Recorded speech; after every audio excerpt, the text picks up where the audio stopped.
Hello guys, welcome back to my channel AN vlogs. Arjuna Nandana. അപ്പോൾ എല്ലാവർക്കും ഇന്നത്തെ പരീക്ഷ എങ്ങനെ ഉണ്ടായിരുന്നു? കെമിസ്ട്രി. എനിക്ക് ഇതുവരെയുള്ള പരീക്ഷയിൽ എനിക്ക് കുറച്ച് ഈസി ആയിട്ടാണ് തോന്നിയത്. ഇതുവരെ എഴുതിയിൽ നന്നായി ഒന്ന് പേപ്പർ കണ്ടപ്പോൾ ഒരു ആശ്വാസം തോന്നി എഴുതിയത് ഈ പരീക്ഷയാണ് എനിക്ക്. ഇപ്പോൾ ഞാൻ പറയണതിനിടയിൽ ചിലപ്പോൾ പുറത്തുനിന്ന് വല്ല സൗണ്ട് ഡിസ്റ്റർബൻസ് ആയിട്ട് വരുന്നുണ്ടെങ്കിൽ ക്ഷമിക്കാം. ചിലപ്പോൾ വരുന്നുണ്ടോയെന്ന് അറിയില്ല എനിക്ക് പറയുമ്പോഴേ. അപ്പോൾ എനിക്ക് സിമ്പിളായിട്ടാണ് തോന്നിയത്. കാരണം ഇതുവരെയുള്ള എക്സാമും ഓരോ ക്വസ്റ്റ്യൻ കാണുമ്പോൾ പെട്ടെന്ന് കാണുമ്പോൾ ഒരു ടഫായിട്ട് തോന്നിയിരുന്നു. എല്ലാമല്ല എന്നാലും. പക്ഷേ കെമിസ്ട്രി മോഡലിന് ടഫായപ്പോൾ SSLCക്ക് ഈസി ആവുമെന്ന് പറഞ്ഞത് കറക്റ്റായിരുന്നു.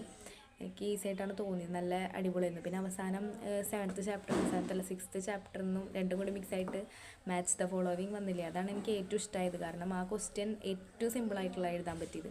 ആ ക്വസ്റ്റ്യൻ വന്നത് ഏറ്റവും ഭാഗ്യമാണ്. ഞാൻ അങ്ങനത്തെ വല്ല ക്വസ്റ്റ്യൻ തന്നെ വരണേന്ന് വെച്ചിരുന്നു. 7ാം പാഠം മര്യാദയ്ക്കൊന്ന് ക്ലിയർ ആയിട്ട് പഠിച്ചിട്ടുണ്ടായിരുന്നില്ല ഞാൻ.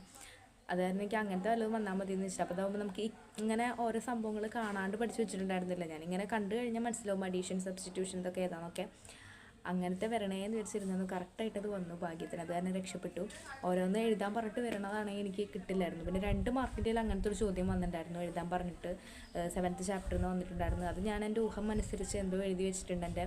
അതെനിക്ക് ശരിയാണെന്ന് അറിയില്ല. ഇനി ഉത്തരം ഇതിൽ ആൻസർക്ക് ഞാൻ കുറച്ച് കഴിഞ്ഞാൽ നോക്കും, അപ്പം അറിയാം. ഇപ്പം ഞാൻ വലിയ സ്റ്റൈലിൽ പറയേണ്ടത് ഇനി ആൻസർക്ക് നോക്കുമ്പോൾ എന്താണെന്ന് അറിയില്ല. കുഴപ്പമില്ല, A+ ഉണ്ടാവുമായിരിക്കും എന്ന് തോന്നുന്നു എനിക്ക്. എൻ്റെ എനിക്കൊരു ചെറിയ പ്രതീക്ഷ ഉണ്ട്. ഇതുവരെയുള്ള എഴുതിയ എക്സാമിനേക്കാളും നല്ലൊരു ഹോപ്പ് ഉണ്ട് കെമിസ്ട്രിയിൽ.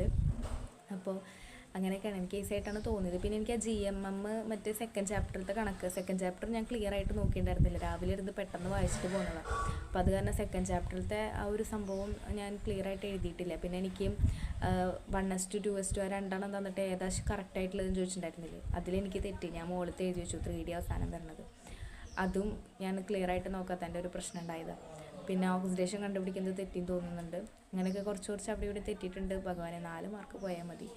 അപ്പോൾ അത്രയും പോയാൽ മതി, അതിൽ കൂടുതൽ പോയാൽ പറ്റൂ. അപ്പോൾ അങ്ങനെയൊക്കെയാണ് എക്സാമിൻ്റെ കാര്യങ്ങൾ. അപ്പോൾ നിങ്ങൾക്ക് എങ്ങനെയുണ്ട് എക്സാം എന്നുള്ളത് കമൻറ്റ് ചെയ്യാം. ചാനൽ സബ്സ്ക്രൈബ് ചെയ്യാത്തവർ സബ്സ്ക്രൈബ് ചെയ്ത് സപ്പോർട്ട് ചെയ്യാം. അപ്പം അടുത്ത എക്സാമിനാണ്. ഞാൻ അടുത്ത എക്സാമോട് കൂടി സ്കൂൾ അങ്ങോട്ട് അവസാനിച്ചു. അടുത്ത എക്സാമിന് എല്ലാവർക്കും ഓൾ ദ ബെസ്റ്റ്. അത് കഴിഞ്ഞിട്ട് ഞാനിങ്ങനെ കുറച്ച് ഓരോ വീഡിയോസൊക്കെ ആയിട്ട് ഇങ്ങനെ ഓരോന്ന് ഇടുന്നുണ്ട്. അപ്പോൾ എല്ലാവരും മറക്കാണ്ട് കാണണം. എക്സാം കഴിഞ്ഞിട്ട് പോകരുത്. അപ്പോൾ ചാനൽ സബ്സ്ക്രൈബ് ചെയ്ത് ടാറ്റാ.